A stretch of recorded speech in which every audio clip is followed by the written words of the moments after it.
Good evening. I'm Teresa Rajic. I'm an associate professor of anthropology at Kennesaw State. I'm running a short slideshow in the background that's just going to show you a few things that my students do in the field and where we work and what they're learning. I am an anthropologist and an archaeologist at the same time. I have training in both fields, and I have a wide variety of interests in both research and teaching, and I do my best to combine research and teaching and work with my students to do that. So I'm interested in ancient technologies, and more recently I've been working on a number of 3rd millennium BC sites, archaeological sites in India that are contemporaneous with the Indus.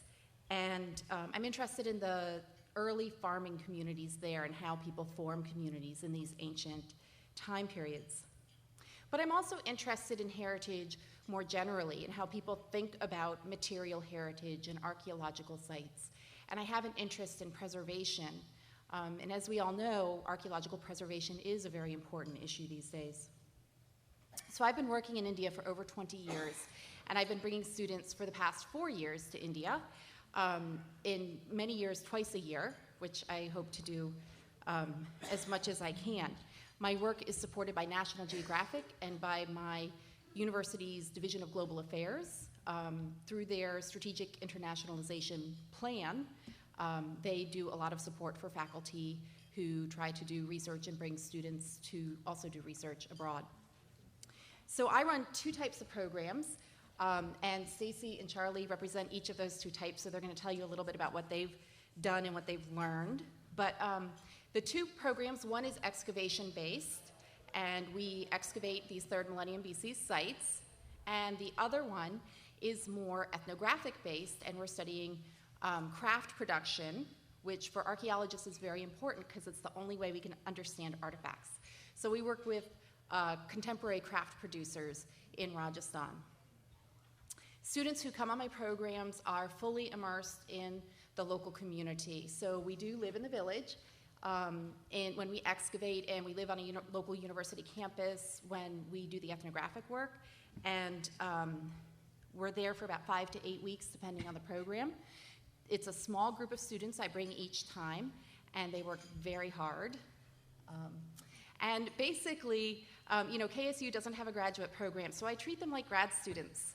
And I want them to, do the research that will get them as close as they can get to graduate work. And in order to do that, I have to train them, and that's sort of where the scaffolding of the training comes in. My students or students in general at KSU are often, it's a very diverse student body, and there's a lot of non-traditional students. We have a high number of Pell receiving students. Both of my students here have received a Gilman Scholarship in support of their research abroad. I'm a big believer in scholarships, and KSU is very supportive by offering every single student a scholarship to study abroad. So when we do go and we do this research, it's important to me that the study abroad aspect is incorporated into the research. And I do not let my students live in a tourist bubble. They have to get out in the community and meet people and see what's going on. So in my programs, students are full team members. They help formulate the general research questions for the summer, and each of them has to create their own research question that they are pursuing. They help develop methodology for the main project, and they also develop methodology for their own research question. They collect data, they do analysis, they present their finds at the Georgia Academy of Science or the Southern Anthropological Society, and some of my students publish their work as well in professional venues. I see these projects as a culmination of their training in anthropology. Most students come to us in their sophomore or junior year with a basic, just basic introductory courses, and they'll take a basic archaeological principles class, and then they will take a field technique class, a lab technique class, and then every student is required to do either a practicum or an internship, and that's where I come in. They'll do their practicum with me, and that is their signature work. My colleagues in the anthropology department run similar programs in Belize, in Greece, in Guinea-Bissau, and in Brazil. So my take on the signature work that they're doing is that the process is just as important as the product. When they're conducting this research, I want my students to feel off balance and to be confronted with the idea that they don't have the answers, and in fact, they might not even have the right questions, and that they might have to start over while we're in the field after they get the lay of the land and say, oh, you know, maybe we should be asking this other thing, let's change up, let's change our methods and move forward. And they can tell you about how uncomfortable that may feel. I think study abroad in particular is really good for creating that off-balance feeling because of the culture shock and constantly having to figure out what's going on around you socially and culturally. For students who are doing the ethnographic research, they're trying to understand how to answer their research questions when real people act in unpredictable ways because they're real people, you know. And Staci will talk about that a little bit. As far as the excavation is concerned, I think it's perfect for unscripted challenges because you never know what you're going to find until you put the shovel in the earth. You know, ancient people don't conform to our assumptions, and often we have to change our methods midstream depending on what we find. Sometimes you don't even know what you're excavating until you're halfway through it. We had one case last year where we were excavating, and it wasn't till the last few days of the season we realized what it was. So when you are an archaeologist and you're excavating, you only see a fragment at a time, and you have to try to expand on that and figure out what the story is, and then you can start to analyze. So I want to conclude with some ideas that my graduate advisor had given to me when I was in their position and I was excavating, and he used to come by my trench and say, "What are you doing?" And I would say, "Well, I'm trying to figure this out, and all I've got is this little piece." And he would say, "Well, all you have to do is go from the known to the unknown, and then you're set." And I said, "Thank you very much." Okay. But the idea is that you just go out from there. So hopefully I'm instilling those principles in my students. We'll see what they think. But that's the goal of the programs that I lead. So. All right. I'm Charlie Brummeler. I went with Dr. Raczek to India this past winter, and along with doing the excavations out in the field, as part of my signature work, I helped perform an archaeological census of sites in the region we were working with. We were revisiting the work of Dr. Rima Huja, who did a similar survey where she went out and found all the sites in this region, and she recorded, details about them and latitude and longitude. Unfortunately, it's been almost 30 years since that work, and in that time, India has seen a lot of population growth, a lot of urbanization, so the threats to these sites and the damages which they could have taken in that amount of time, we wanted to go out and assess. Essentially our census involved locating a site, which easier said than done. We would have latitude and longitudinal coordinates, but oftentimes you get a map and it's wrong, or the name of the place has changed in the past 30 years. So, just finding the site in and of itself was quite difficult. But once we found a site, we would go in there and we wouldn't just try and look for the site. We would try and engage the locals and talk to them. We would try to get oral histories from them and ask them, not just, okay, where's the site, but ask, okay, can you tell me any stories that you guys have passed down about the site? Do you have any, ghost stories were a popular one. A lot of these sites have ghost stories. We would ask them, what are their relationships to these sites? Do you feel attached in any way to the people that used to live here? Stuff like that. And there was usually a process we had to go through. I'll give an example of the town of Raugar, which used to be called Rawalia. And there's a lot of, when we initially show up and ask, we show up and we're foreigners, off the beaten path, and we show up and we're like, oh, hey, what can you tell us? And so usually people are pretty guarded when they talk to us, but as you sit there and you build the rapport and you get that social history out of them, they become a lot more enthusiastic about this heritage, which they probably have never given a second thought of, when they're thinking to themselves. But all of a sudden they're remembering more and more stuff as you sit there and ask these questions. And so in Raugar we showed up and people were like, we're looking for an archaeological site. Do you guys know where it is? And they're like, yeah, we built over top of it. And we walked around the village and we could find a few things, but there wasn't very much there. But we kept talking to people and they're like, well, there's this big mound out, about a kilometer away from town. We can take you there. So we went out with them and there was this big mound just full of pottery and artifacts, and we're like, okay, we found it, this is it. And then they were like, well, there's this temple out in this field, and we're like, okay, take us there. And so they took us there, and we found this old temple. Now it's a different time period than what we were looking for, but still, like, this in the middle of this field where nobody knows about, there's this this little temple that's was really quite beautiful. And it's interesting, just like I said, when you talk to these people and get them thinking about these sites and their relationship to it, you can they get a lot more enthusiastic about it. And I feel like a lot of there's a lot of talk about destruction of sites with ISIS and stuff like that nowadays in the public sphere. And I think getting people to stop and think about what these sites mean to them will help. I'm not comparing like urbanization to ISIS because that's obviously a lot more deliberate. But I think there's a lot of people who are willing to destroy these sites nowadays because they want to build a house or they need food to feed their family, and so it's easy land that they can plow through or something. So if you get them to think about their relationship to these sites, then I think they're more likely to stop and like take a second and think about what they're destroying before they destroy it. Ultimately, we visited 15 sites.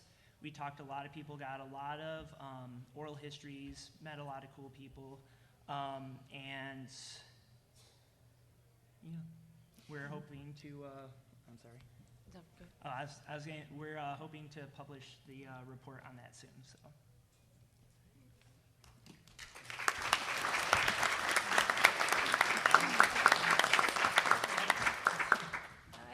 Stacey Lusk. I spent 5 weeks doing ethnographic research in India last summer with Dr. Raczek. I would like to set the scene a little bit for where this research took place, just to give you an idea of the environment we worked in. If you can imagine a tiny room about the size of the bathroom in your hotel room with dirt floors and no furniture. The doors are open to the outside, and it's about 110 degrees out there. You can hear the auto rickshaws, the goats, the kids playing outside. It's a very interesting work environment. The point of the research was to go and work with a local potter to learn about traditional pottery making. And initially going into it, I took a very clinical approach. I didn't really have a research question in mind. I just knew that I was a researcher. The potter was my research subject, and that was about all I had. So with the help of a local translator, I did a series of structured and unstructured questions. I got to observe and participate in the pottery making.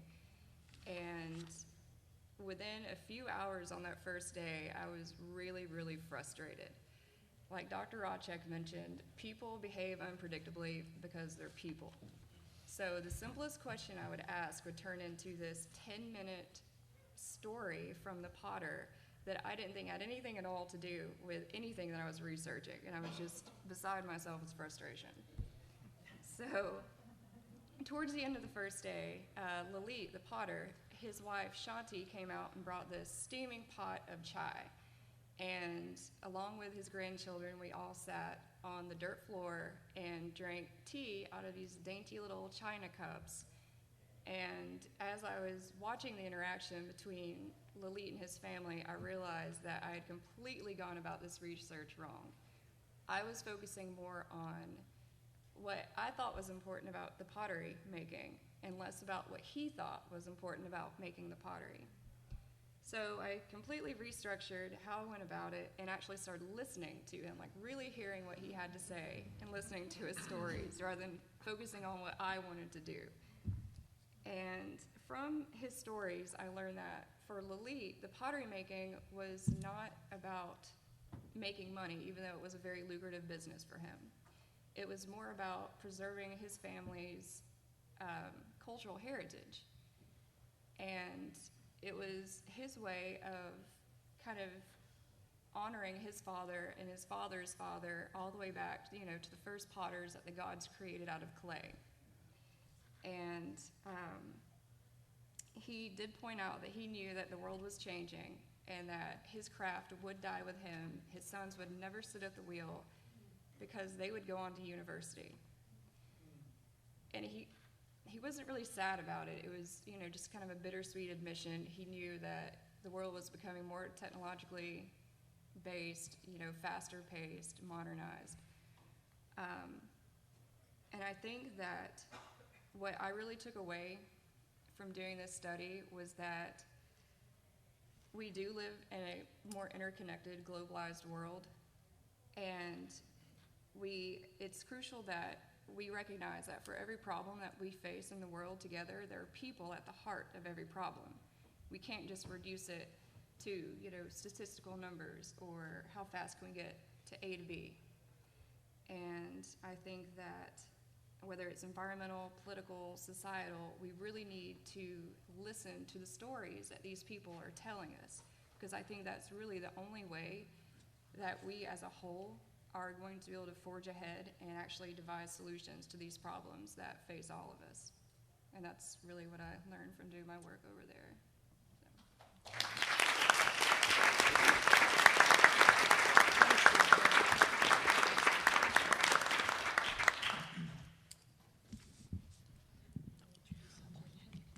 I'm a little shorter. I'm Professor Jim Cefiro, and I'm at Central College in Pella, Iowa. We are a four-year undergraduate liberal arts college, and my areas really include political science and a whole lot more. We are small in terms of faculty numbers, and in thinking about this presentation, I think a lot of the strengths of our institution kind of pull together in a way that make this concept of signature work not just possible, but likely. And so I really, really would like to thank Karen for organizing this, because it's got me thinking in a different way about global education, about global experiential learning. I think it's a very good way for institutions to begin to connect the dots in different areas. So I want to talk a little bit about that in the context of Central and in the context of the courses and experiences that I offer, and then these two outstanding young people will give you what I think are really great examples of signature work. I've been at Central for 32 years, and Central is the kind of school that has always prided itself on its global connections. We pioneered study abroad. We had programs in Europe in the early 1960s already. By the time I was there 10 years, we were developing international studies programs to what we thought at the time complement those study abroad experiences that were interdisciplinary. And since then, we've moved very strongly into this area of sustainability education. And I've been pretty instrumental and pretty deeply involved in that work over the last 10 years. And I think in some ways that's what I bring to this discussion. For a variety of reasons, we have decided to talk about what we are doing in terms of sustainability education as global sustainability. And I think it resonates very well with many of the themes and the issues that are being talked about at this conference. We also tend to take a very broad approach to defining the context and the framework of global sustainability, simply not environmental, but social justice and human rights, economic equity, fair trade, as you're going to hear.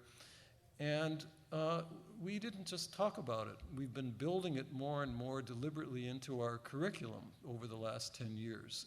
And I think that's part of the story that this connection is going to lead us to.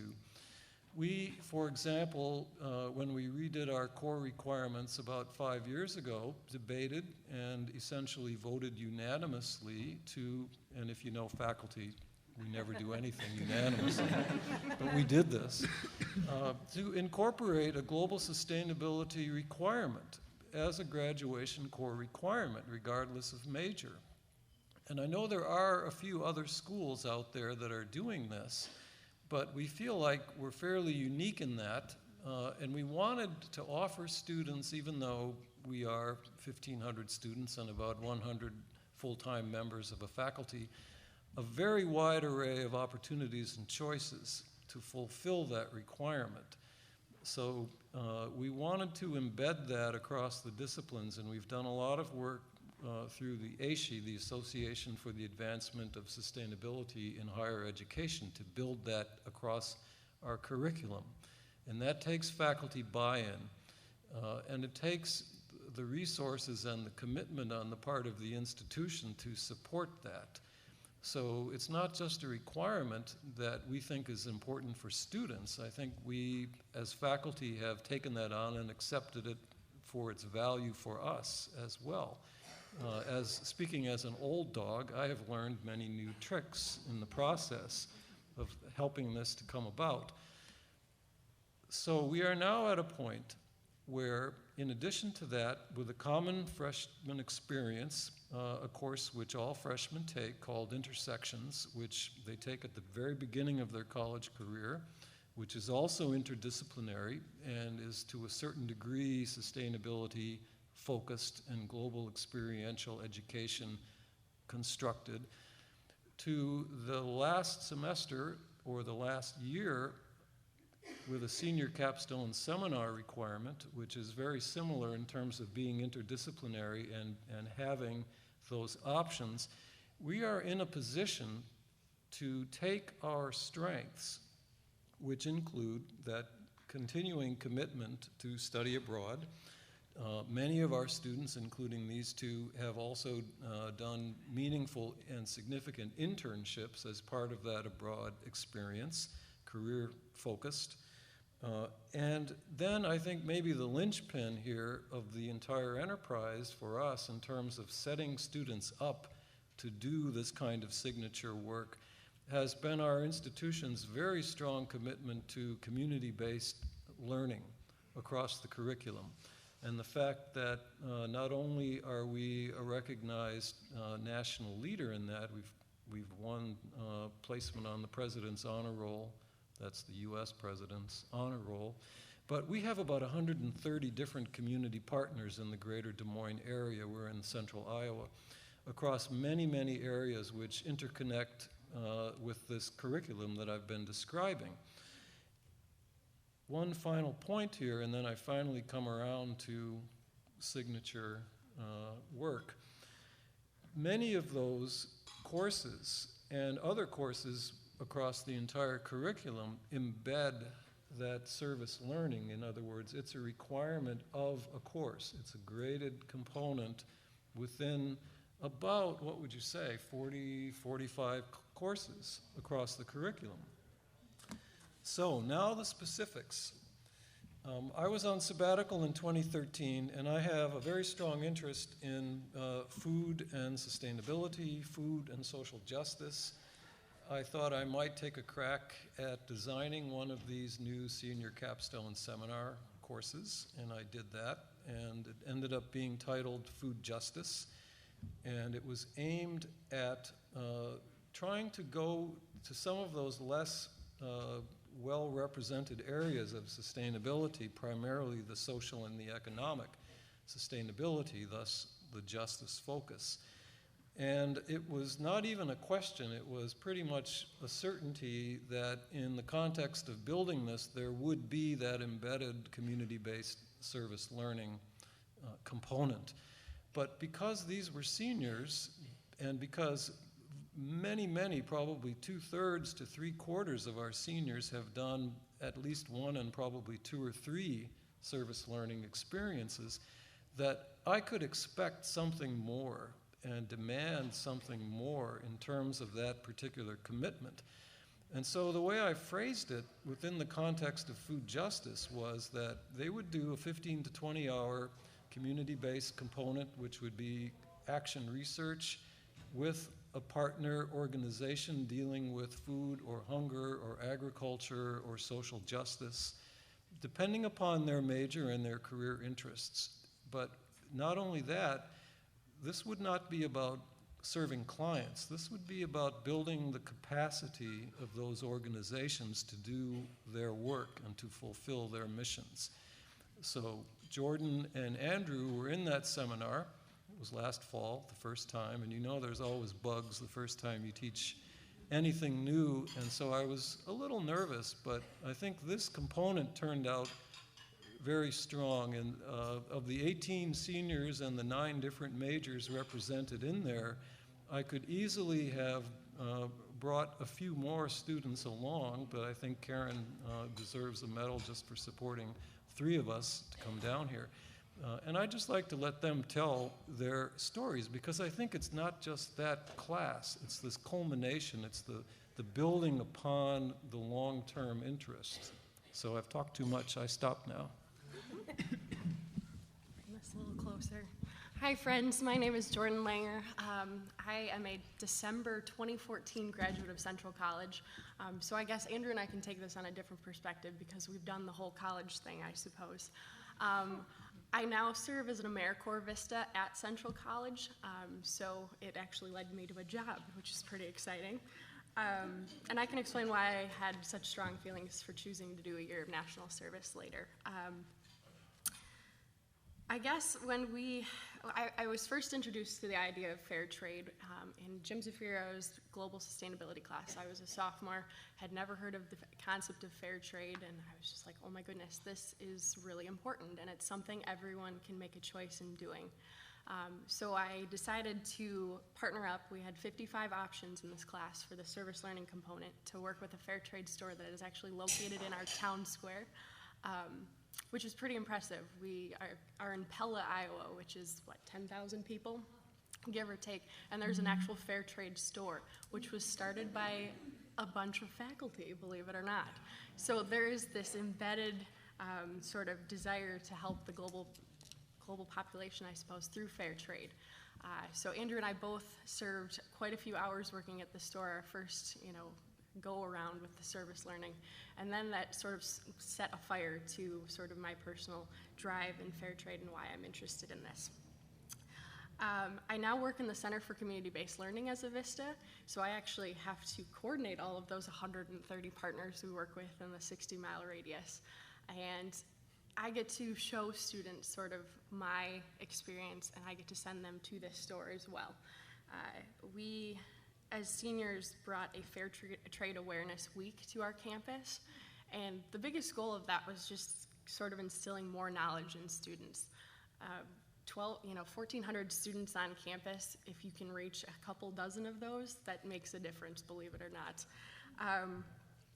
So in this Fair Trade Week we did last fall, it was actually in coordination with the 25th anniversary of the store being in operation, which was pretty neat. So the store itself is completely volunteer run, aside from one woman who is the general manager, and she's paid, oh gosh, not close to what she should be being paid for her work. And so they had saved enough funds to bring a woman from Cambodia who is the general manager of a fair trade corporation over there. It's called Village Works. And we originally wanted to bring an artisan to campus and to Pella, but they explained to us quickly that it would be more important to bring someone who has sort of an English background as well, so someone a little bit higher up on that chain. So she was on campus for a week, and Andrew and I sort of were her liaisons through that, so we had many moving parts that week. I was very overtired that week, oh my goodness. But we had a fair trade expo where we brought in goods from the actual store to sell on campus, and we made quite a bit of money for the store. And her name was Anak Norm, and she sort of told her story of why fair trade is important. And the biggest piece that she taught me, I guess, during that week was she said, you're offering a fair price for expertise. We're paying people what they should be paid equally. So I guess my signature work, and I get to continue it as a Vista, is sort of continuing this awareness factor and instilling knowledge in students. Because I guess in our generation, if we can find tangible reasons for why we should do something, students are more likely to do that. So and Andrew's going to talk a little bit more about this, but the importance of consumer power, deciding to choose a fair trade bar of chocolate rather than a Hershey's bar has a lot more power than you think. So I get to continue that in my professional work, which is pretty neat, and I feel pretty privileged to be sitting up here, so thank you.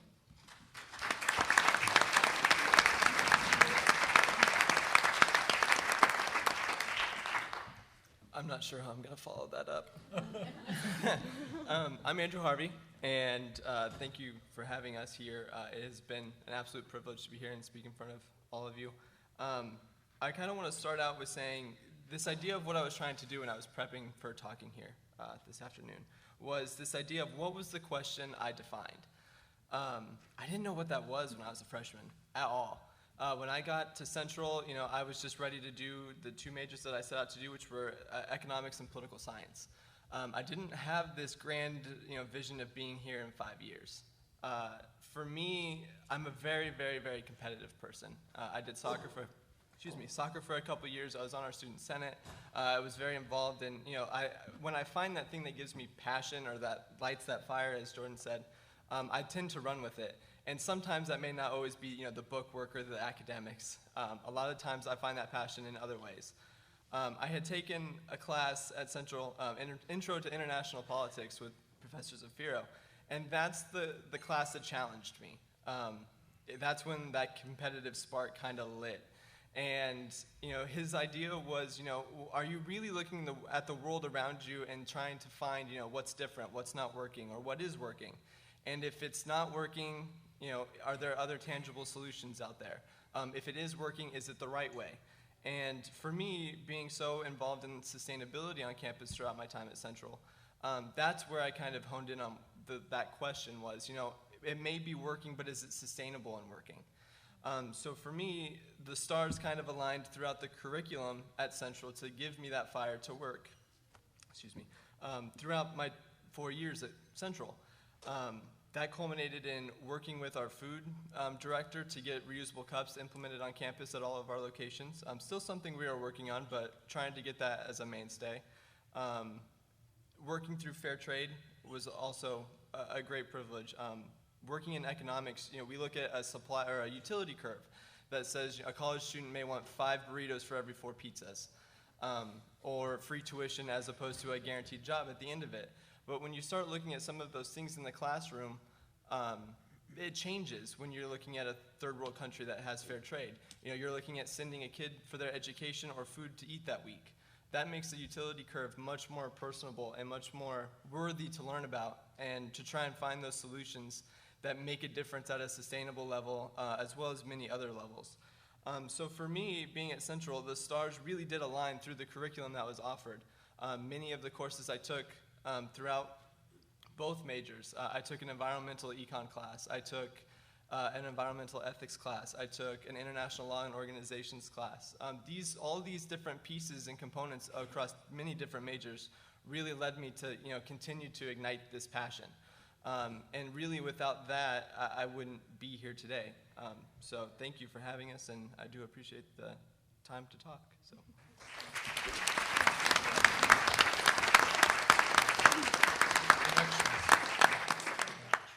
Before we move to whole group discussion, I want to give you time to ask questions. If you want to ask specific questions about the design of the curriculum, specific student research questions, anything for clarity before we move on to the whole group. So I want to open it up for a few minutes for you to ask the questions you need to ask of these folks.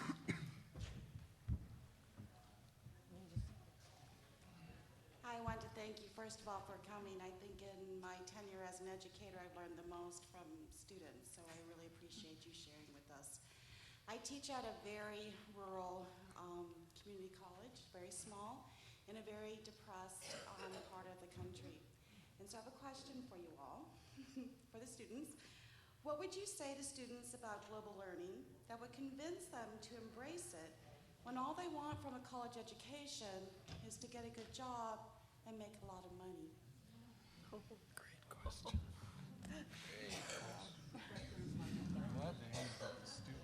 Yeah, right.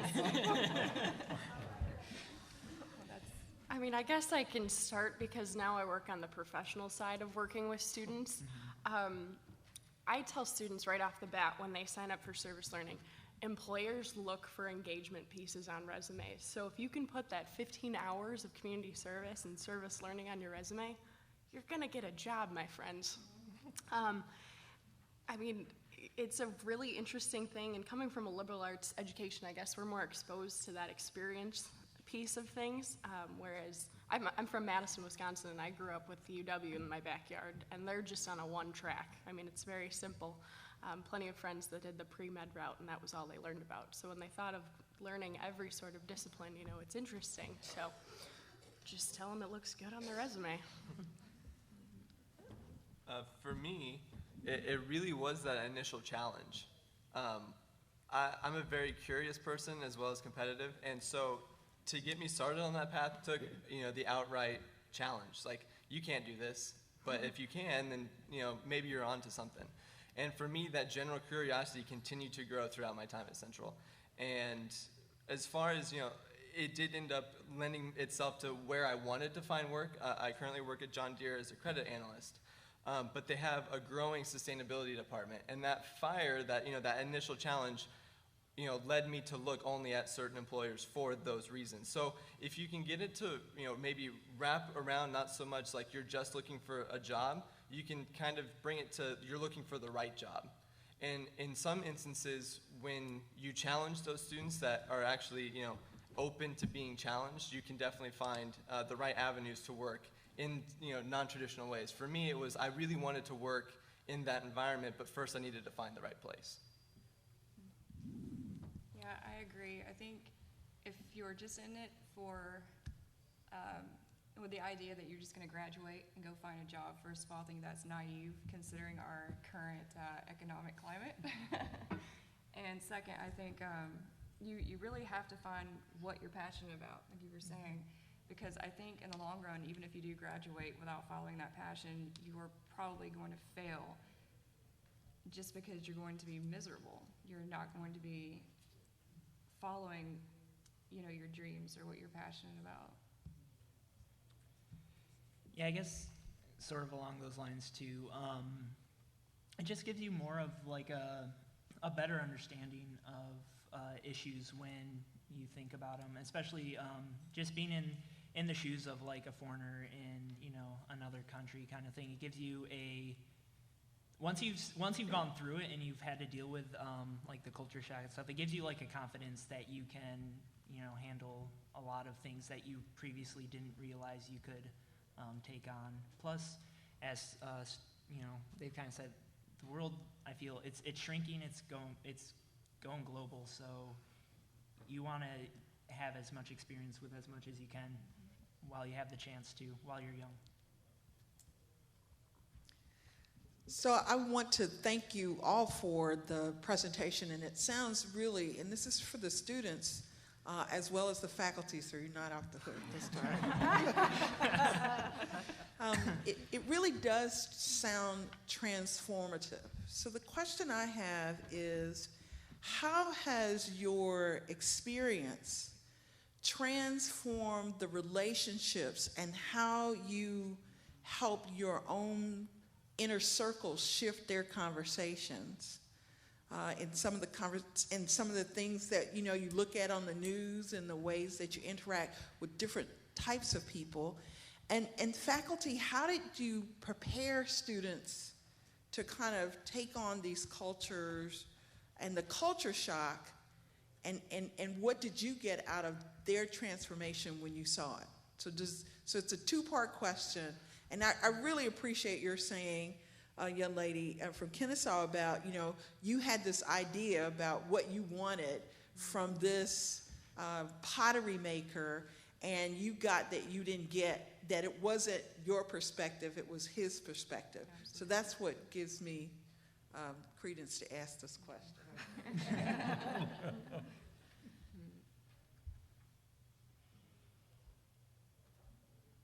This wasn't a rhetorical question.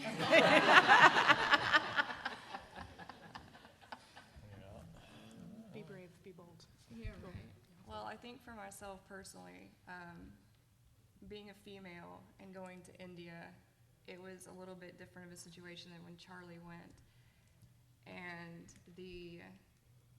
some of the comments I got from my family especially, honestly, they were kind of ludicrous and just based on fear. And that didn't stop when I came home, when I was telling stories about having chai with a Muslim lady that we met, or going to Hindu temples, and people were aghast and appalled that I'd even go into these situations. They're like, well, how did you feel safe, and what did you do, and didn't you feel uncomfortable? And it's like, once you go through it, you realize, like I said earlier, we're all people. We all smile and laugh and have fears and goals, and once you break it down to that simplistic level, it makes it a lot easier, and it makes that conversation a lot easier too. So. Yeah, along those lines, at least for me, it was like kind of like what you said, where it's like you realize people have these perceptions, and you get into that situation, and you might have those perceptions going in because you only know what you know, right? So once you go in and you get all this new information thrown at you, you become a lot more open to new, you realize like there's a bigger world out there. You become a lot more open to new ideas. And I mean, and as a result, you kind of see like the prejudices in yourself and in the people around you that you may have been completely blind towards before.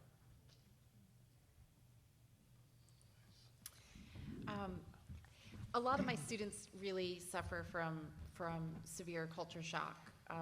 I do my best to prepare them, but there's a saying, you should never go to India for the first time.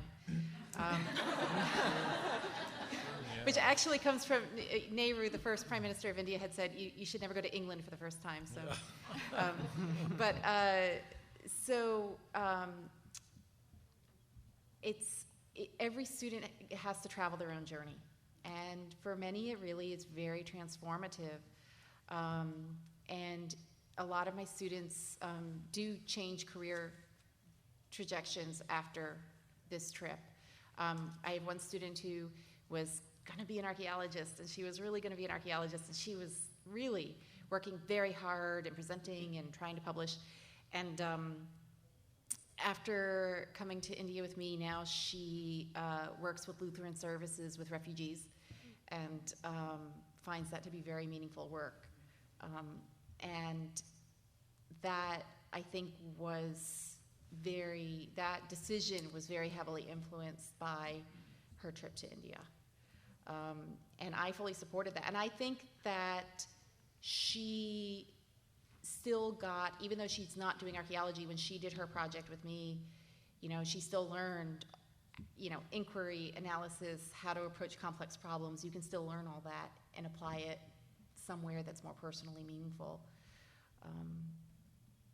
But every student is different, and they follow their path. Yeah. As far as how my relationships transformed, it really came down to I enjoy playing devil's advocate. And for me, one of my favorite companies to look at is Tesla. They're doing a lot right now with their energy efficiency. The new Powerwall came out, and solar panels are now becoming more and more popular. And one of my favorite conversations to have with my friends and really anyone is if you take the top part of Texas and you fill that all with solar panels, all of our energy needs will be met. And when you tell someone that, they don't really know how to respond other than how and why aren't we doing this. And I'm like, well, that just got them started on a path of their own curiosity that hopefully will lend them to maybe some more of these questions. And for me, being that devil's advocate and really looking for alternatives where no one's thinking that there are any, really helps me to like look at that transformative like type of thinking and instill that in somebody else. Because when they're asking me questions, I may not know the answer, but it's gonna give them the opportunity to go look. Go ahead. No, it's okay, go for it. All right. I view my role as a teacher, less as a teacher and more now as a confidence builder. I've been at this game now for almost 35 years if I include my TA years at UW, which were fun in their own way, but I didn't stay there that many years.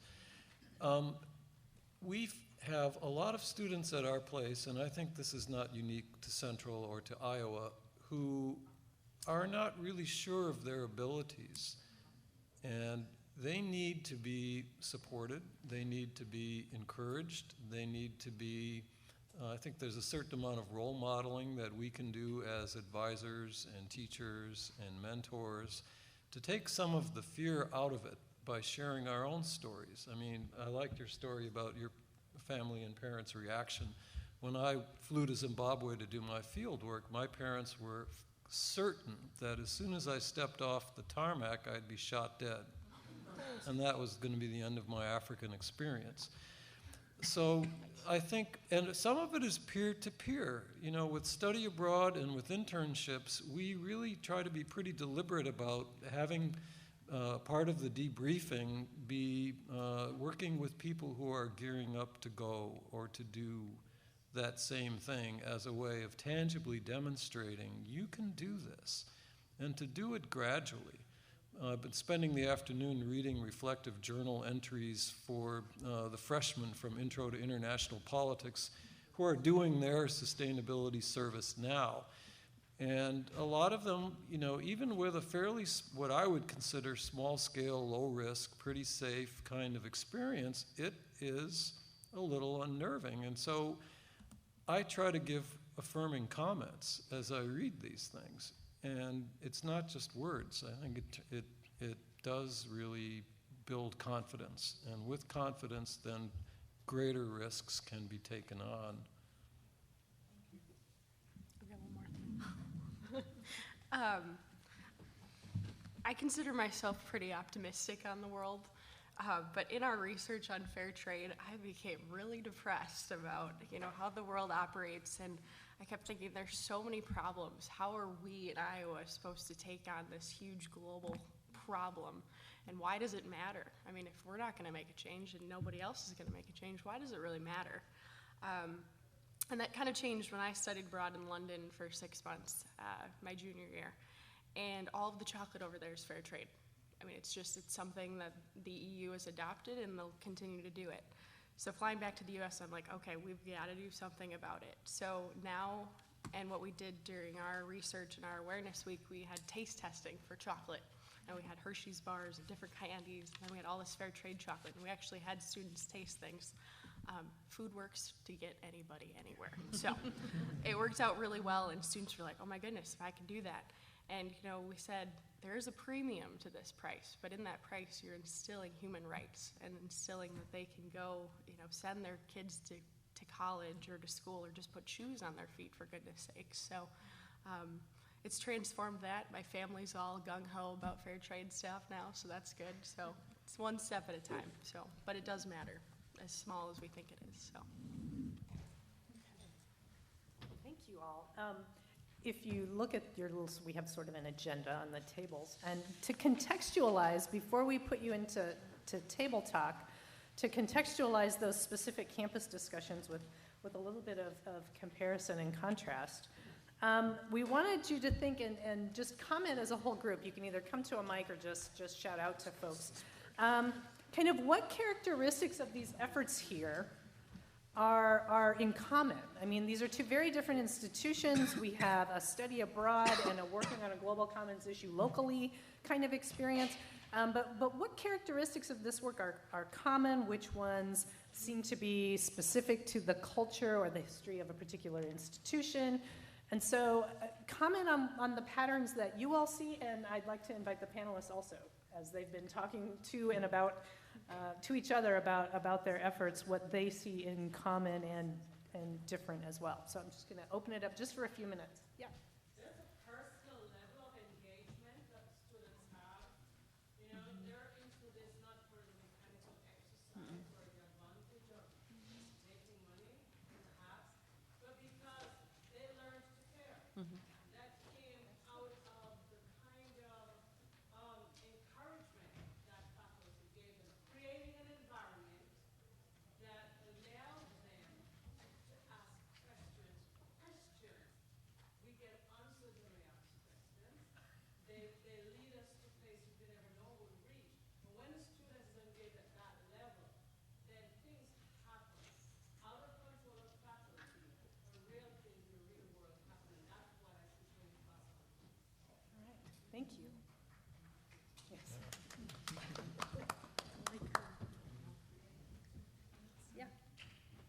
Well, there's a challenge that the student chooses.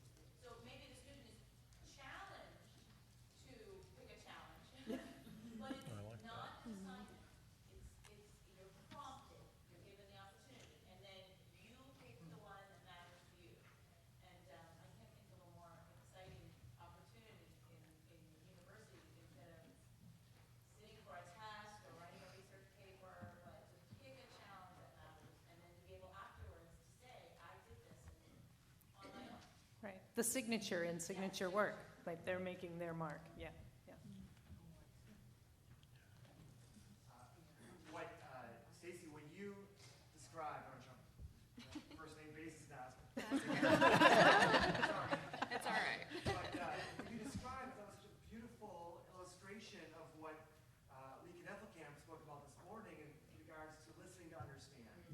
And being able to set aside your beliefs about how meaning making occurs and experience somebody else's. And so suspending your own experience to do that, that was a beautiful outcome of this kind of project. So congratulations. Yeah, thank you. I was hearing a great deal of self-reflection going on among the students, but it's guided self-reflection of the faculty, which I think is really interesting, that all these experiences weren't left to just sit there, but all of you work to learn from experiences. We all know if you don't reflect on it, you don't learn from it, but I was just really struck by that. And if I could piggyback off what Susan is mentioning, there's this other component, which is that there's also an element of bringing back that knowledge to campus. So it's not that you just study abroad and you have this fantastic experience, but that your experiences you bring to campus, you put on events, you put on programming. It not only affects your research, but it also affects the way that you engage your campus community, and that's always very important as well. A couple of terms that I hear reflected in your stories are global competency and global citizenship. I hear these terms a lot when I'm at this conference. I read it in the literature, and I thank the four of you, as well as the faculty with the guide, to show what that actually looks like. So thank you. A hallmark of these projects to me is trust, right? The students trust the faculty members and teach them how to use these tools, and the faculty members trust the students to ask these important questions and come up with good answers to these questions. Anyone else? Comments on patterns or things that you felt were very specific to the institution? Well, that just made me think about how the faculty have to get, or needs to let go of power, right? And release the collective intelligence of the classroom. It's difficult. Or I should say, I'm speaking for myself. It was difficult for me.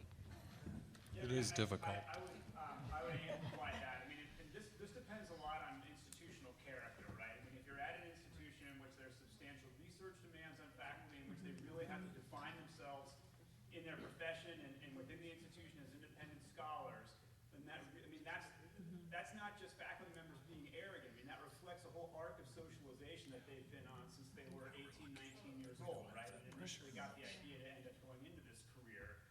And so it's very difficult, I think, sometimes to break that traditional habit of kind of approaching a class with the idea that, you know, I'm a 6-foot-tall scholar of this, and when we're done with this class, you all will be like a 6-inch-tall scholar of this, right? Which is good for you, because now you know nothing. So, but it's really tough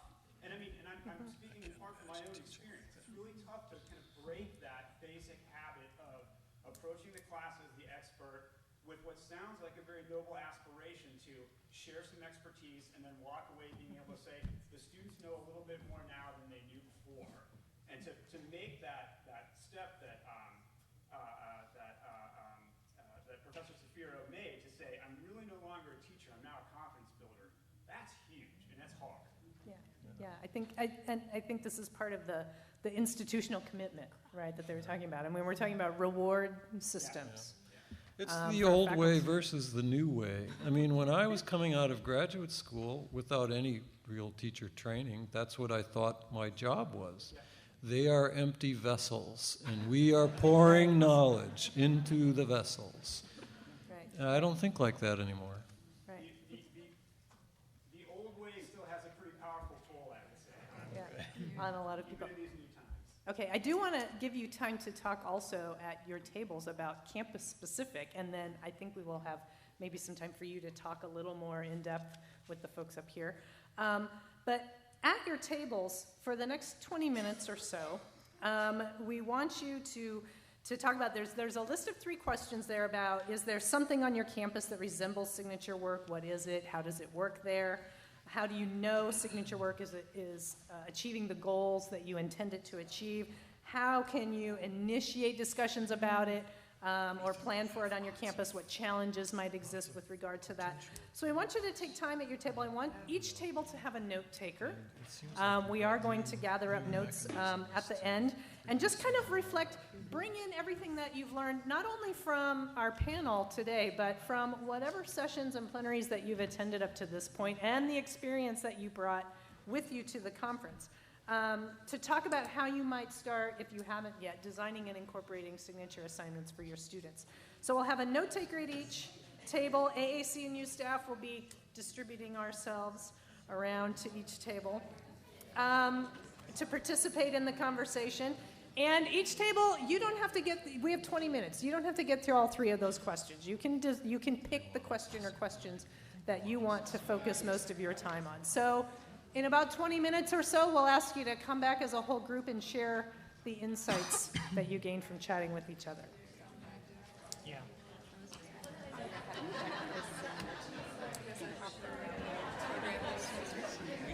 You did good, and it was really nice and complimentary. It wasn't like what she said.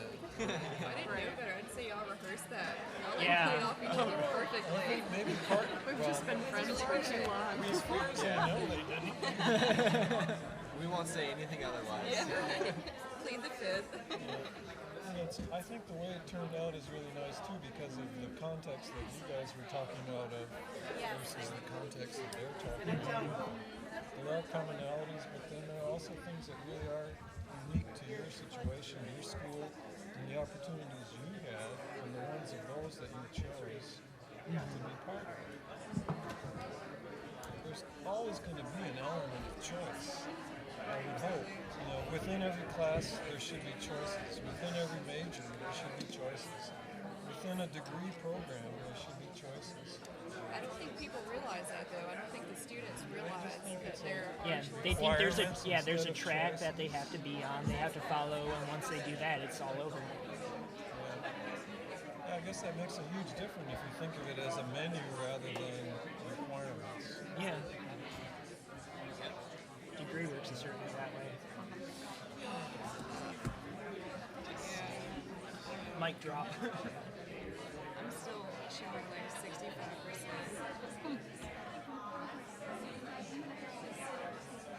Oh, okay. I love Domingo. Yay! There's Mo and the Three Stooges used to say. Okay. All right.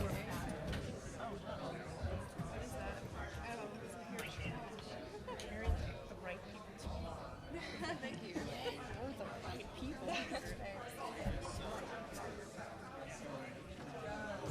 So we just go.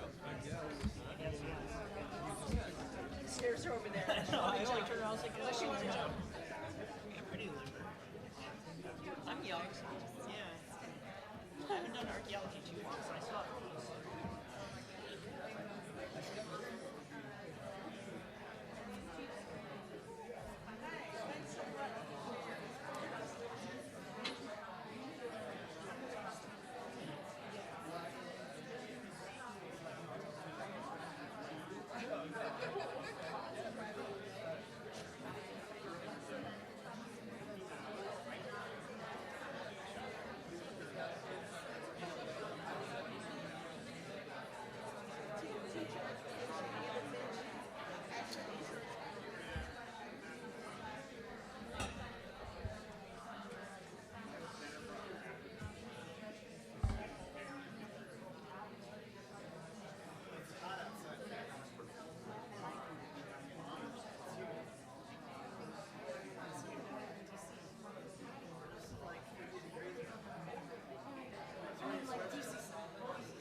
Saidi is from Hawaii.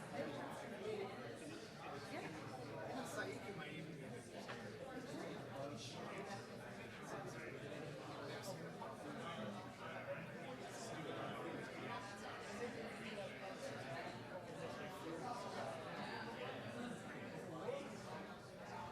signature work.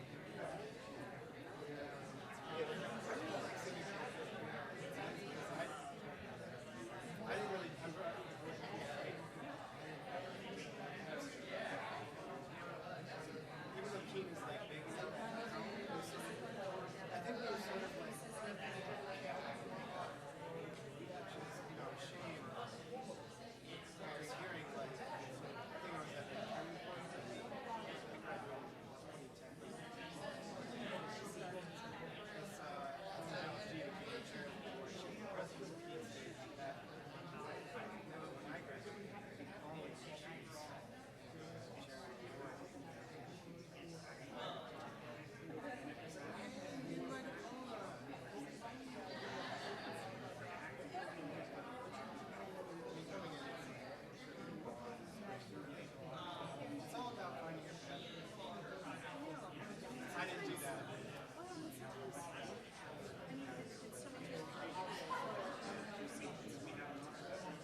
Okay, if you could find a good stopping point.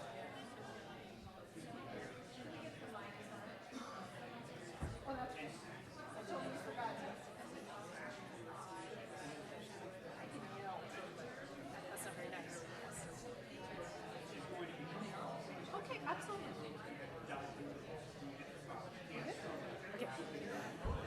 Okay, if I can ask you to, in the next half minute or so, find a stopping place in your discussion. It's my unhappy duty to stop good conversation. I apologize.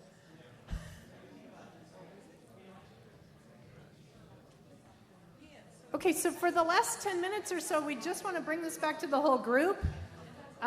There's no set format for this. Panelists, if you want to stay at your tables, you can do that and then come get your stuff afterwards. Sounds good. So whether you want to come to the mic or if you want to shout to the room, do it however you like.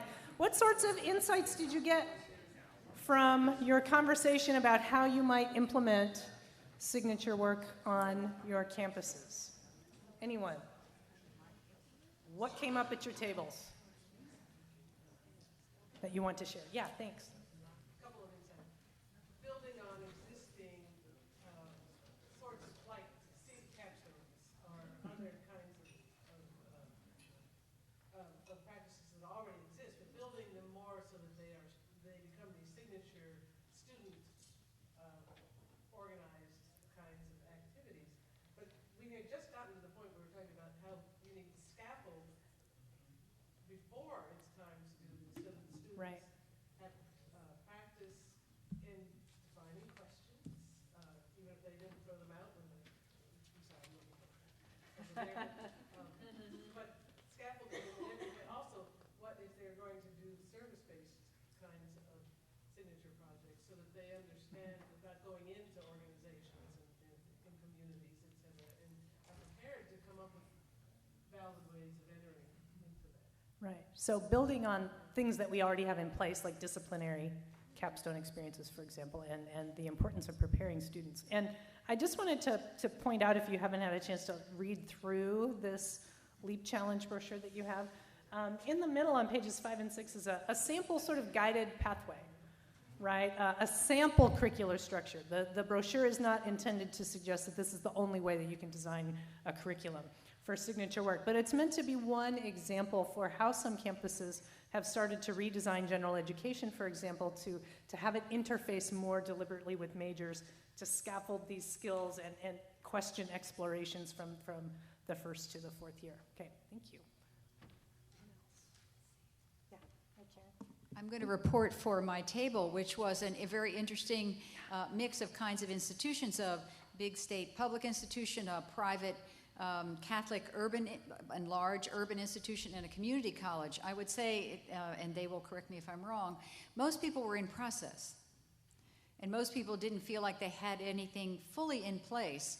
There was a very interesting discussion about the learning and pathways outside of AAC&U's V, particularly in the co-curricular. Michigan State is even using a QEP called Signature Experience, but it's trying to create a net that captures the experiences outside of the curriculum in addition to what's in the curriculum, and are in the midst of creating that. And DePaul, I think one of the issues was how do we make sense of all the pieces? There's a lot going on, and she was particularly thinking about global learning and that as a pathway toward global learning, but trying to find ways beyond we have a capstone in our certain major. So there was how do you have those cross-institutional as well as cross-inside and outside?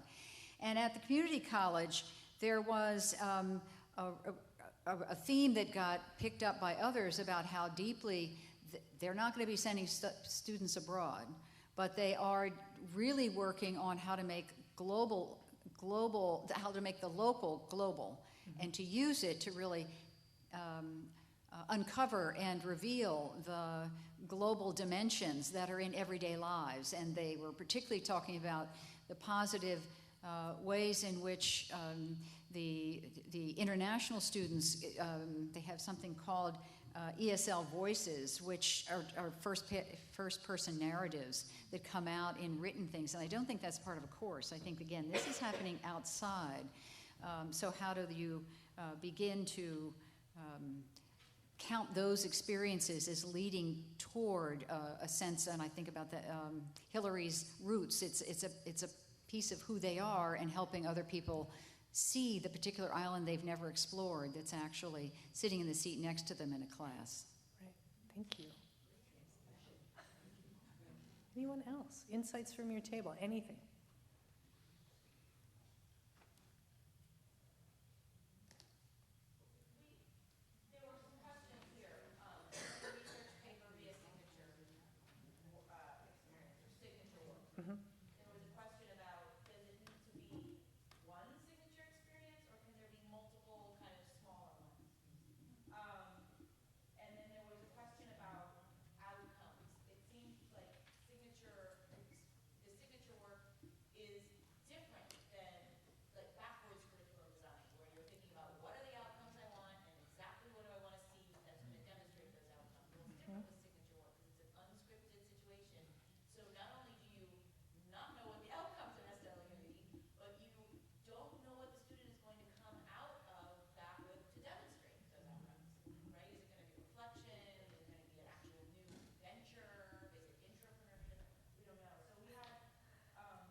Yeah, I love that question about outcomes. If it's an unscripted, truly an unscripted problem, you don't know where you're going to go. The one thing we do know that students are likely to do, though, is they're going to integrate the learning, right? Integrate the knowledge and skills that they've accumulated up to that point. They're going to be applying them to a real-world problem. And I know Carol Geary-Schneider, our president, talks about integrative and applied learning as the 21st century liberal art, right? That is the outcome. Is that's what's happening. And I love the question. We have a project going now funded by the Arthur Vining Davis Foundations where there's a group of 8 schools kind of working on capstones specifically. And this was a real question. Like, could my student's research paper on Virginia Woolf be a signature project? Well, if it's a question that matters to her and she's connecting it and it's relevant to her life and important to society, she's integrating and applying her learning to that question, I would say yes, absolutely, yeah. Well, that was what we were kind of talking about, that rather than just being as a capstone class, that these kinds of works could be things that could be introduced in upper level classes that actually, extend beyond and kind of accumulate.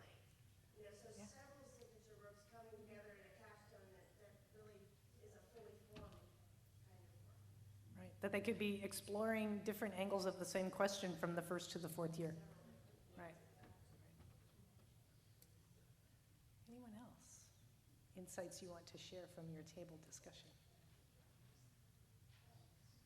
Yeah. Okay, well, I want to thank you all for participating late into a Friday afternoon, and I'd like us to take one more opportunity to thank what was a fabulous panel.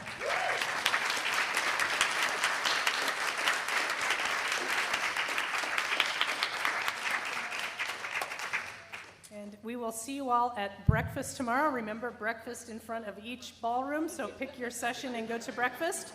And if I am permitted to say, go Cubs.